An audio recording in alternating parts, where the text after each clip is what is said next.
Iniciamos o programa Bíblia no Meu Dia a Dia, é a leitura orante da Palavra de Deus. E que bom ter a sua companhia.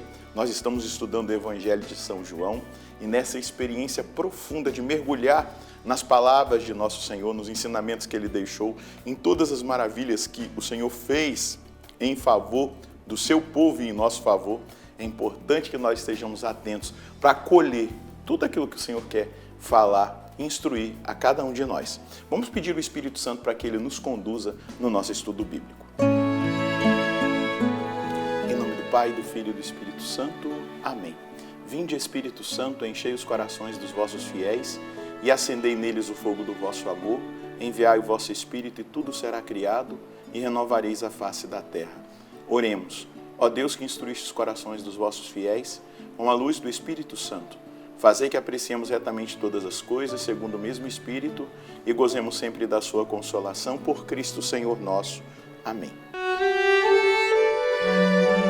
Quero convidar você a pegar o seu caderno de estudos, a sua Bíblia, para nós darmos sequência ao nosso estudo bíblico do Evangelho de São João. Anota aí o texto, João, capítulo 18, versículos de 28 a 32. João, capítulo 18, versículos de 28 a 32. Vamos ler o texto e depois meditá-lo. De Caifás levaram Jesus ao palácio do governador. Era de madrugada. Eles mesmos não entraram no palácio, para não se contaminarem e poderem comer a Páscoa. Pilatos saiu ao encontro deles e disse: Que acusação apresentais contra este homem? Eles responderam: Se não fosse um malfeitor, não o teríamos entregue a ti. Pilatos disse: Tomai vós mesmos e julgai-o segundo a vossa lei. Os judeus responderam: Não nos é permitido matar ninguém. Assim se realizava o que Jesus tinha dito, indicando de que morte havia de morrer.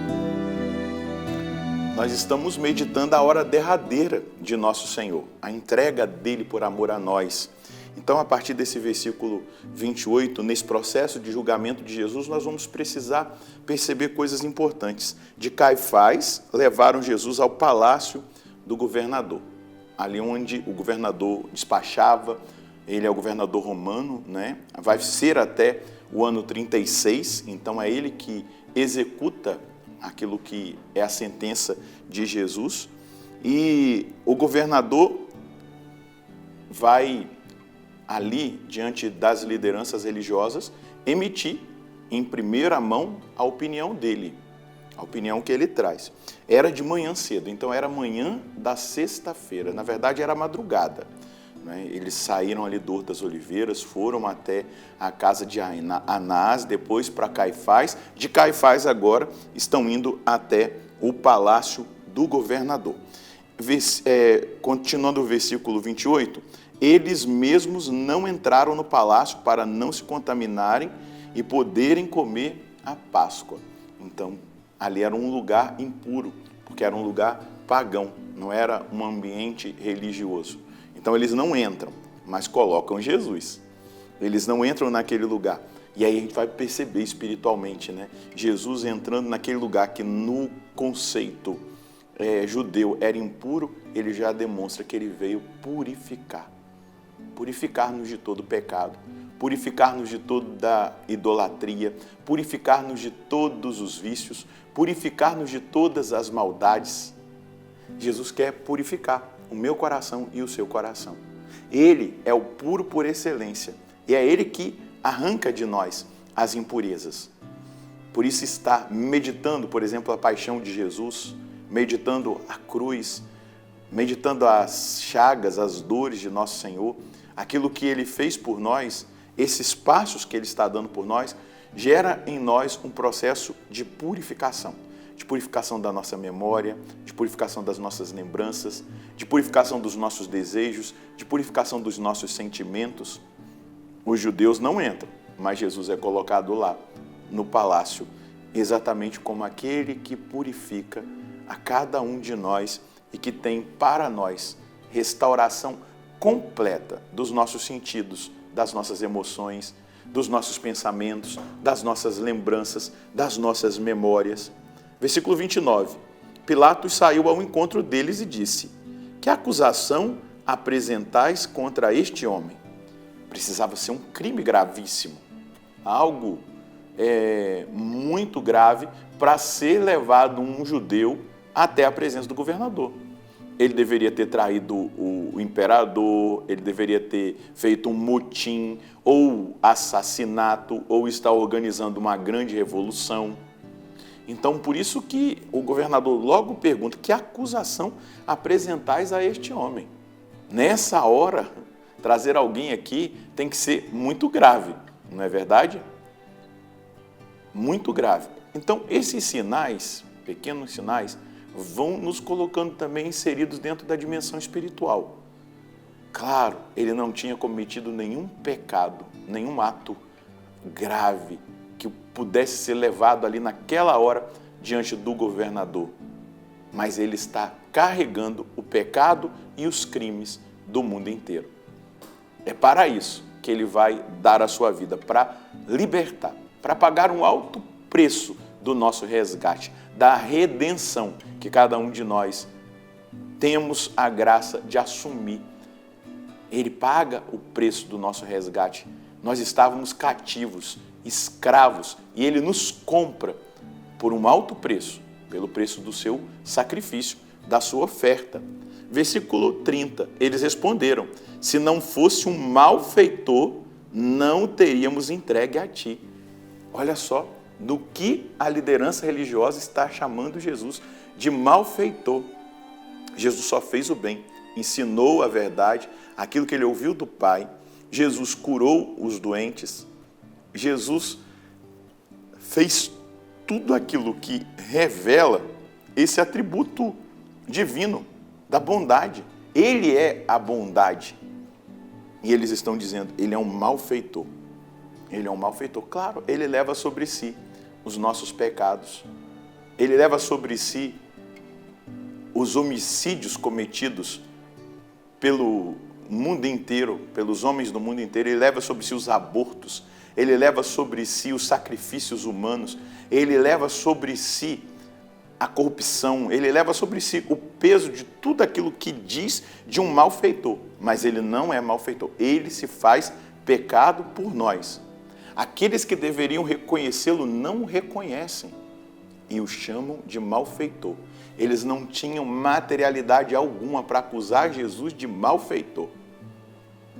Mas eles, cegos pela inveja, pelo orgulho, pela vaidade, pela soberba, eles declaram o Filho de Deus como um malfeitor diante de um pagão, diante de um governador romano. E veja o que ele vai dizer. Pilatos disse: tomai-o vós mesmos e julgai-o segundo a vossa lei.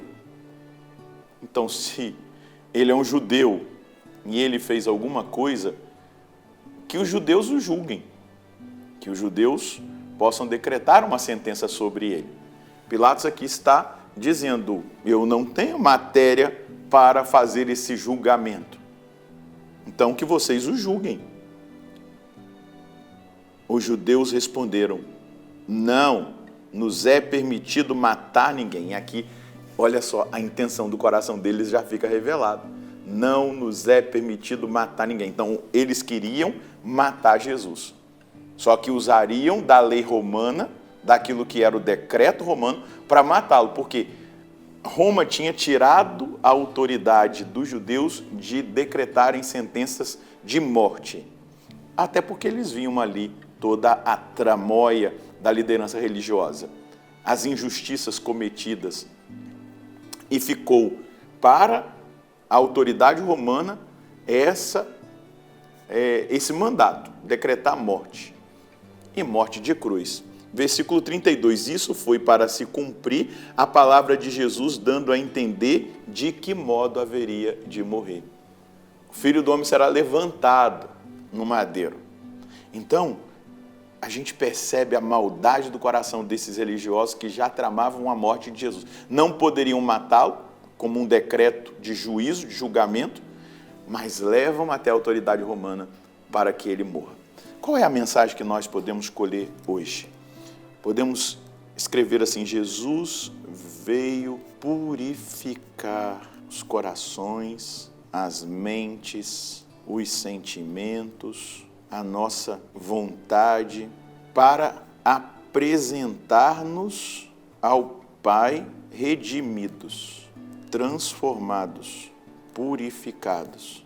Ele levou sobre si as nossas opressões e impurezas. Ele retirou de nós a condenação que pesava-nos. Foi tratado pelos seus como um malfeitor, aquele que não cometera pecado.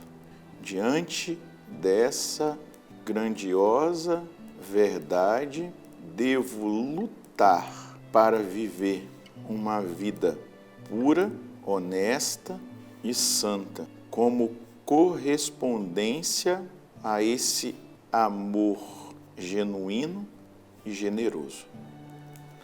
Amar de volta. E o amar de volta, nesse caso, é retirar de Jesus o peso do meu pecado, vivendo uma vida pura, justa e honesta.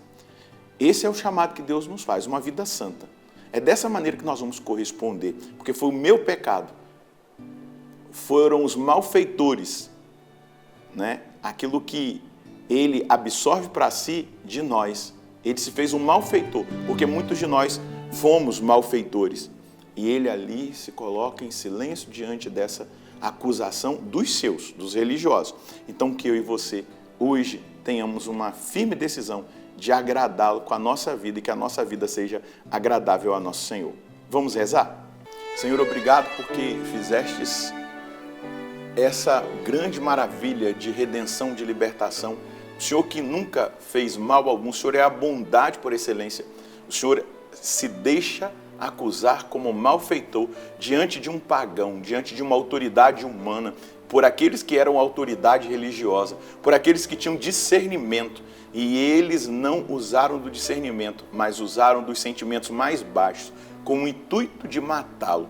Mas a sua morte é uma redenção, até mesmo para eles, mas é uma redenção para mim e eu quero assumir essa grande libertação. Ninguém tira a sua vida, o Senhor a dá livremente. O Senhor mesmo já expressou isso no Evangelho. E eu quero assumir a força dessa redenção, que me liberta do cativeiro, das impurezas, que me liberta nas minhas mais profundas misérias, da impureza que está lá no profundo, que precisa ser purificado, que me faz caminhar na pureza, na justiça, na santidade. Eu quero corresponder a esse amor, eu quero ser fiel. Me ajuda, Senhor, porque sozinho eu não consigo. Me ajuda, Senhor, para que eu experimente a força da sua bondade, da sua entrega, da sua oferta, vivendo uma vida nova. Muito obrigado, nosso Senhor e nosso Deus.